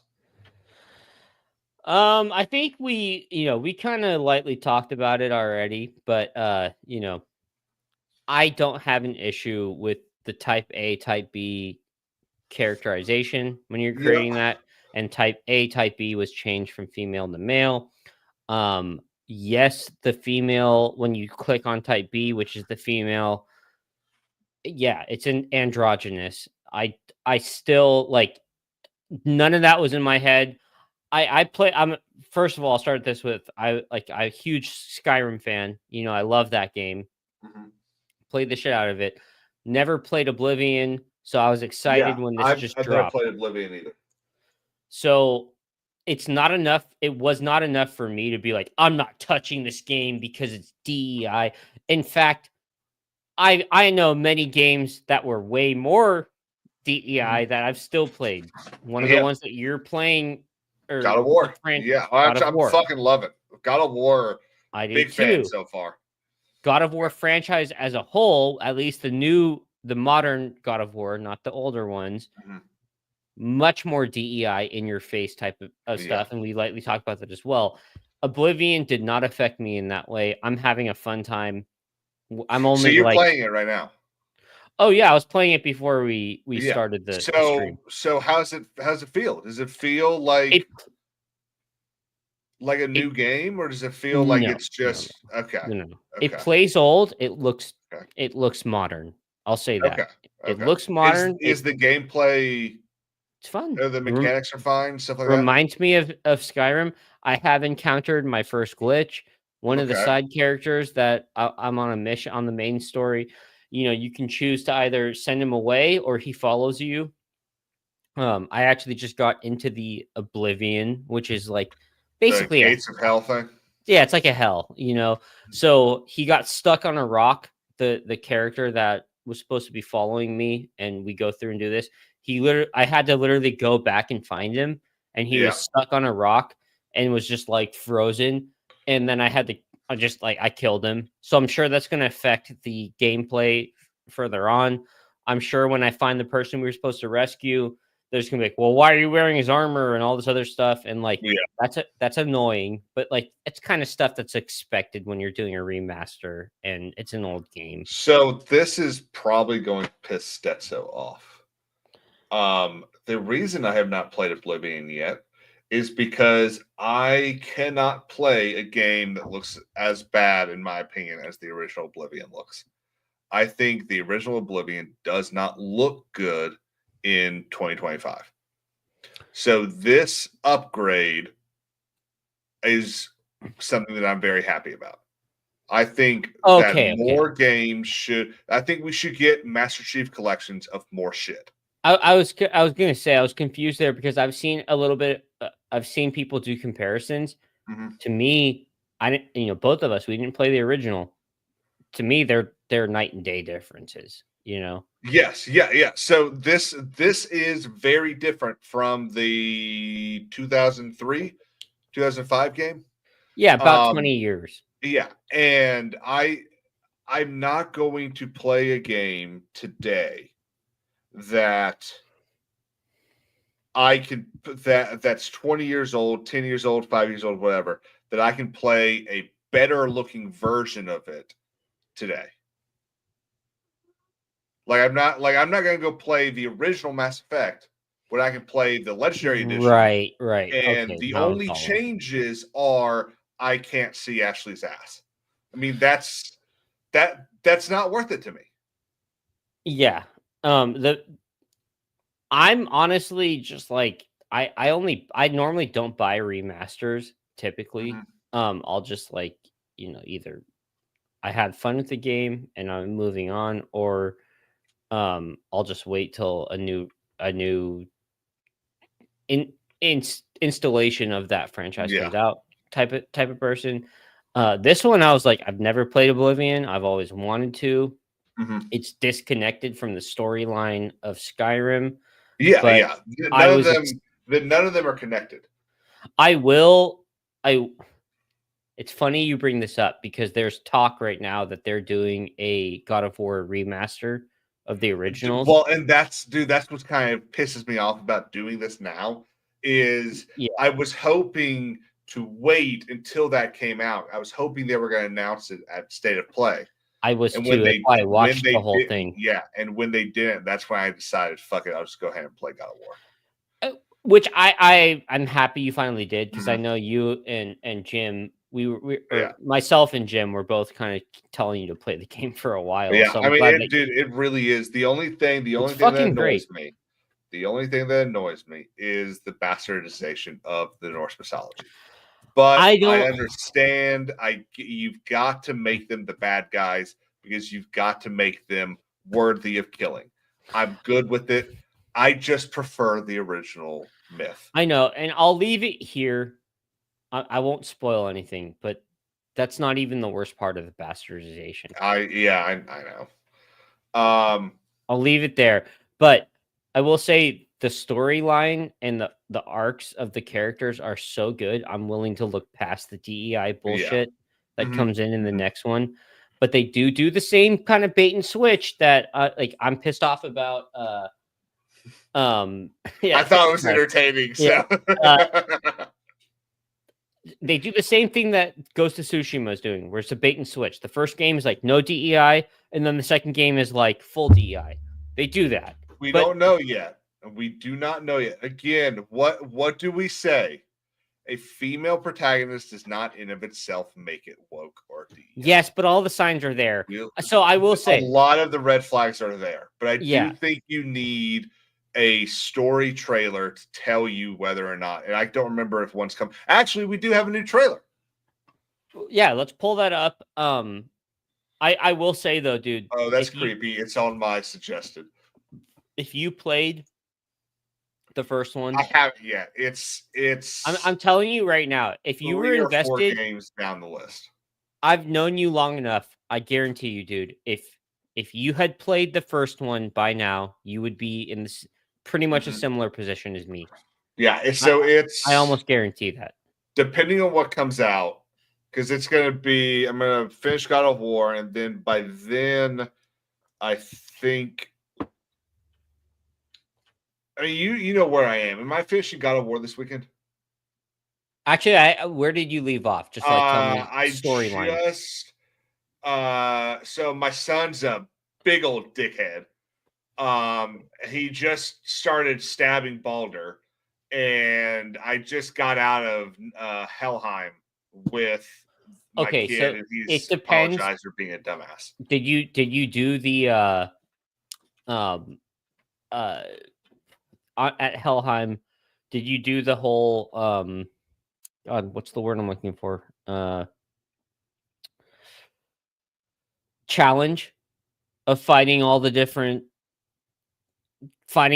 type of enemies on Helheim. Like you can go through a challenge on the mountain where you're going through and fighting a bunch of different enemies. Did you do that yet? It's optional. But did you? Okay, let me rephrase it. Did you leave Helheim? Yeah, on the boat. Yeah. Okay. Oh, Helheim. I'm thinking of the lava realm. Yeah. Have you gotten to? No, I haven't gone to lava yet. Okay, no. You're only like maybe 60%, I would say. So I don't think. Okay. Depending on how much you play, I don't think you're finishing it this weekend. Well, I might be putting in like a good 10, 15, 12 hours on Saturday. So, also before we play this trailer, because I want to stick on God of War for a second.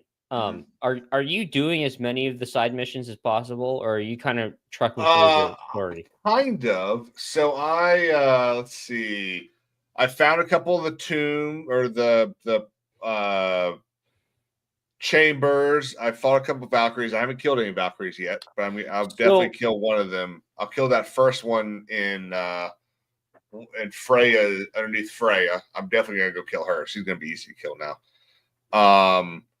Let's see. I've rescued 2 dragons. Have you opened up the lake twice? Because there's 2. Yeah. Okay. So the snake has moved 3 times. My biggest advice to you right now is that you actually go. So the blue side mission icons for the map. It's blue. Yes. It's got it looks like the Tree of Gondor. Okay, I say you go. And this is just my advice. I'd say you go around talking to the different spirits, getting as many of those as possible, collecting as much as you can from those side missions. Yeah. Because it's going to get to the point where you show up to the last mission and you are way outmatched. Yeah. There's been a couple of like I'm just below where I think I should be right now. So there's a couple more level ups I want to do. The Valkyrie underneath Freya has been just too difficult. So I want to get above that so I can kick her ass.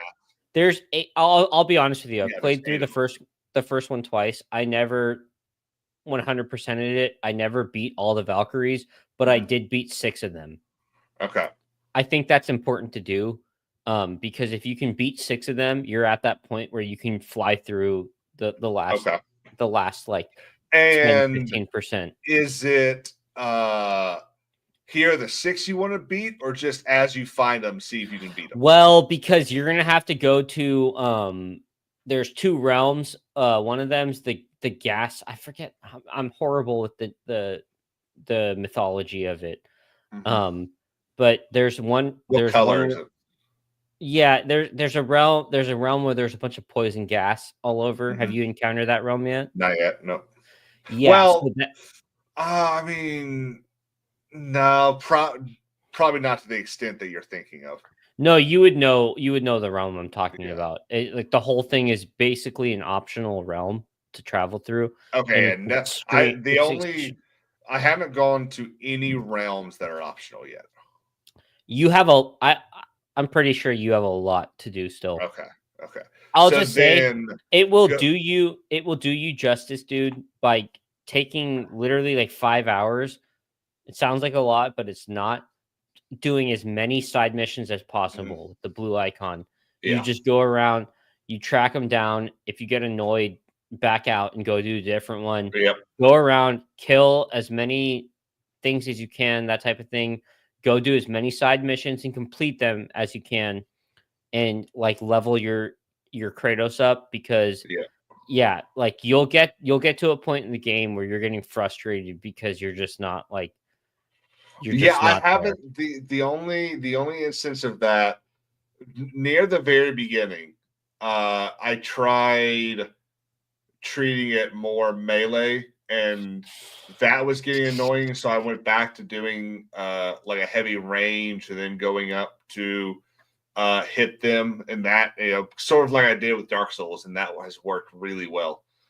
And then beyond that, the only thing that's really been a big issue was fighting the Valkyrie that's underneath Freya. That's really been the only boss I've probably died more than twice to. Yeah, I would say just buff up. Do what I'm telling you, because and now what I should have done after the first time with that Valkyrie is I should have just gone and gotten a Resurrection Stone, because I've got one now, and so I'll just I'll take her down to 1 or 2 bars left, and then use the stone and finish her off. Mm-hmm. But yeah, so this Ghost of Tsushima will probably be a June game, late June.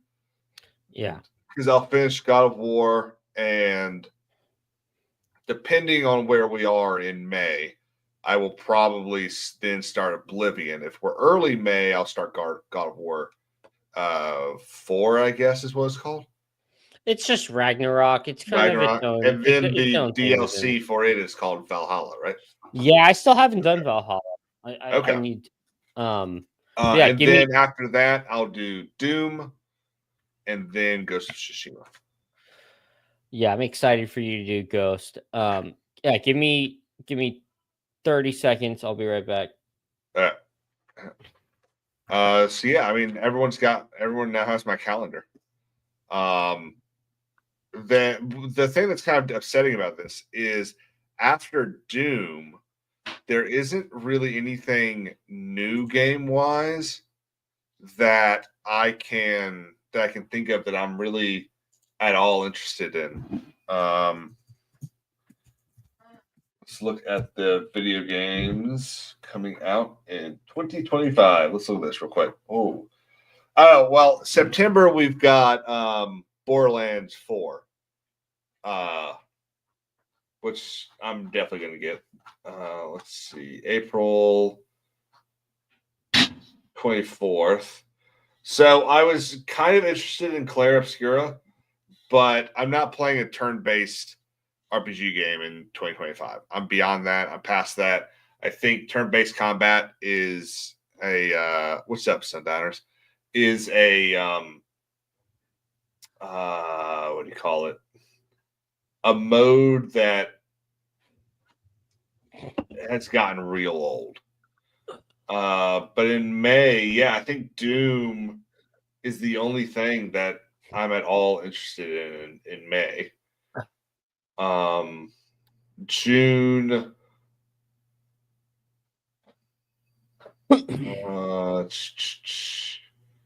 Nothing. July. Nope. September, like I said, Borderlands 4. And then, yeah, there's really nothing that I'm at all excited for, which is too bad.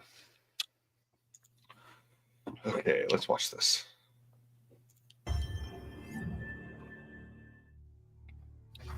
Unreal.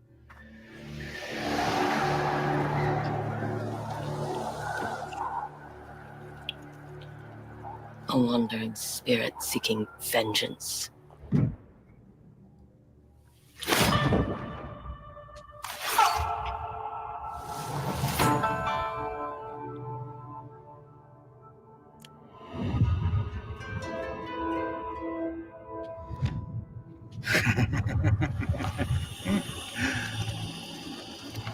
Who are you? I thought we killed your whole family.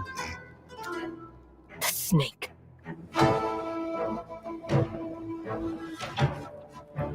The Oni. The Kitsune.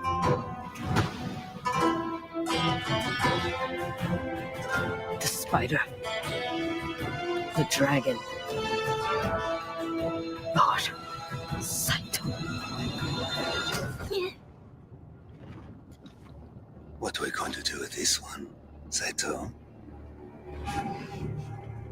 I'm sorry it came to this, little wolf.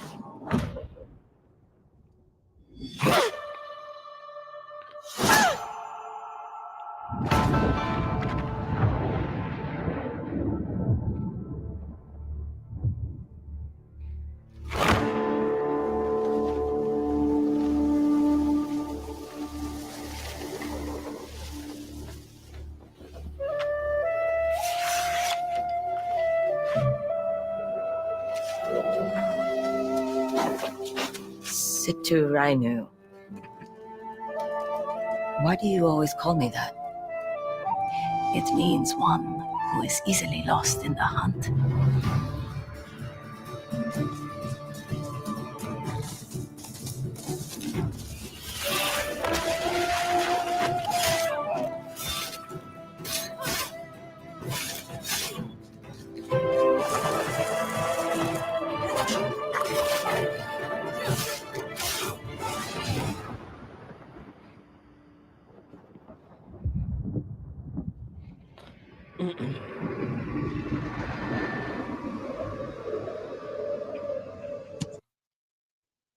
So you're going to hate me, buddy. That looked pretty good. But remember, I haven't played Ghost of Tsushima. That's why I'm not gonna fight you on that. So standalone, that looks really good. That and look, Milan is, and obviously it's not Milan, but Milan is one of my favorite like 90s, early 2000s Disney movies. I think it's a very good movie. And it's one of the reasons why I was so pissed off when they did the live action. But this kind of has that feel of, this isn't like a DEI type thing. It's more of a, we're going to do our version of that story from 3rd century Asia. Yeah, I mean, dude, I just don't like. I get it and I see it, but it's not overt to me. I guarantee you, dude, if you played through the ride that they bring you on the first one to just end it, I guarantee you would have a different opinion. You know, I know Sundowners in chat is trying to be funny and whatnot with the, you know, he hadn't played the game either. You know, like I'm telling you right now, the way they left it was it was open book where we're going next, and you spend the whole game becoming the ghost of Tsushima. This 100%, so Ghost is like a title. Ghost essentially becomes the whole point of the first game is you are going from a rigid, dogmatic samurai, breaking out of that to save the people that you love and your country. And you end that game on such a traumatic way, and it sets you up. It feels like it sets you up on a cliffhanger to actually fill the role of being the ghost. Okay. So you're spending the whole game as a character that is defying everything that he's taught as a samurai and going against the ritual, the moral, and the dedication of being a samurai to becoming the ghost. And you go through this horrible thing at the end of the game. And I'm trying to do this without spoiling it because I know that you're going to play this game. I guarantee you, dude, you would not take that stance if you played this game narratively. Well, again, this is an excellent example of this sort of argument. Is from outside looking in, you've got someone right here that has never played the game you're talking about, that's sitting here looking and going, I don't get why you're angry. It's not the fact that it's a female character.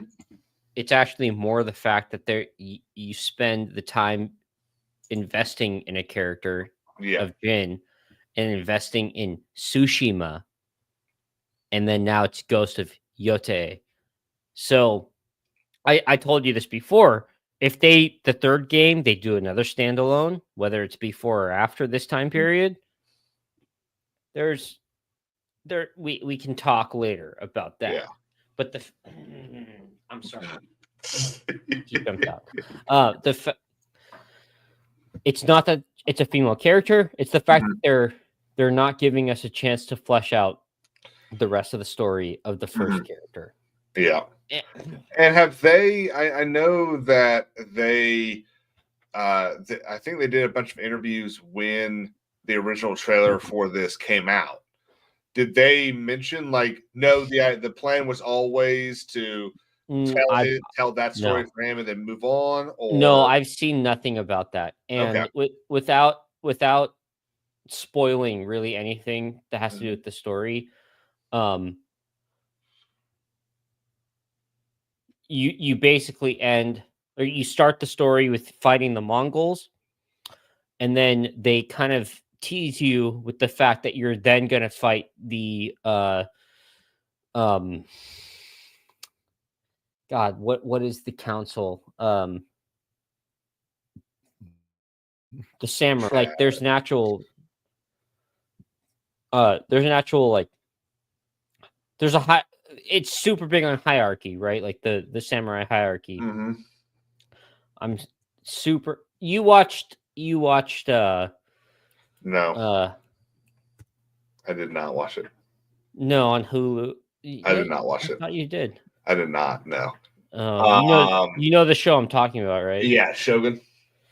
Shogun. Oh, I mean that is it. The Shogun. Okay. Yeah. So. Yeah, Shogun are just warlords. Yeah, they basically end it with, now that you're the ghost, you have to now go up against all the different samurai clans. Okay. And then they just give us this. So I don't understand I mean, I kind of do because there's like like I hate to use this word, but shills that are just like going to eat up anything that they're given. Mm-hmm. I'm a narrative guy. I'm pissed off. I'm like, what the fuck? Like, we only get so many. Story, I think, is the most important thing about video games. Yeah, I think video games are an extremely unique form of medium or form of media that, or I guess medium of media that allows the viewer to actually partake in it more than any other, more than books, art, music, poetry, play, more than any of that. And for the last decade, they've done a very piss poor job of actually creating narratives that the player truly wanted more of. I'm extremely irritated with this because I know that the mechanics, the gameplay, everything about this game is going to be great. I'm just so upset that they're for no reason at all.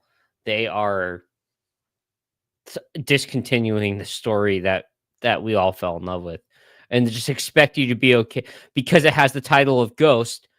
That they expect all of us to just be all right with the fact that they've completely ignored what we fell in love with. It's the same issue that I'm having with The Last of Us, right? Like, it's not about it being a female protagonist.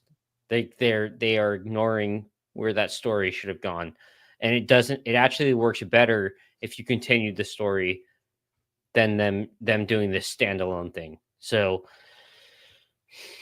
that's where I'm at on it. I think a lot of people are gonna be okay with it where it's leading to, but I don't know, man. I can't ignore the fact that it's hard to have a discussion about this if you haven't actually played the game. I'm gonna be real. It's just, I think your opinion on this would be way different. I do have a suggestion for you real quick before we end this. I know, I think you're having issues down there with the thing that lives in your house with you. And I just think this might help. I'm curious what you think. No, I'm not going to do something like that. Well, I mean, if you turn it up high enough and leave it on long enough, it'll cook him from the inside out. It's just more satisfying to hit him. So, no, I don't actually do that. But he is being a little fucker right now. But I gotta get out of here, man. It's getting a little late for me. It's 9:30. Shit. I appreciate you having me on, though, man. Absolutely. Exactly. You yawned, and now I'm all tired. Absolutely, man. I love having you on. I love chatting to you about all this shit. Yeah, exactly. What's this? Oh God, I got kind of excited for a second. This kind of looked like a Capital from Pan Am thing, but nope, that's something else at Universal. Dude, have a good week. Have a good Friday. Sure, 1 day left, then the weekend. It's like 18 hours, and then our weekends. Like, we're so exactly, close. Bro. And we're gonna sleep for half of that. Dude, peace out. I hope you have a great night. Peace out, man. And don't forget that no means no. Yes, sir. All right, Shannon Sharp. Holy shit. Oh my God, dude. I mean, all right, dude. I'm going to get out of here, man. Boy. Okay. Peace out. Peace out, bud. Oh, Shannon Sharp. I was not expecting that. Oh my God. Well, guys, thank y'all for being here tonight. Everyone in the chat, I hope y'all had a great night. This wasn't as structured as it usually is. We kind of bounced around from a bunch of different things. While there's, there were a couple of nice, good tent poles, you can only complain about Predator so much. Sundowners, if you don't know what Shannon Sharp did, I'm gonna let you Google that, buddy. Guys, we'll be back tomorrow. We'll be playing. I think we'll be doing some Sea of Thieves with the gang tomorrow, and then most of Saturday and Sunday we'll be playing God of War. I'd love to get as close to the ending as I possibly can. Hope y'all have a great night. And guys, it's almost the end of May. It's almost over. Wow. Peace out.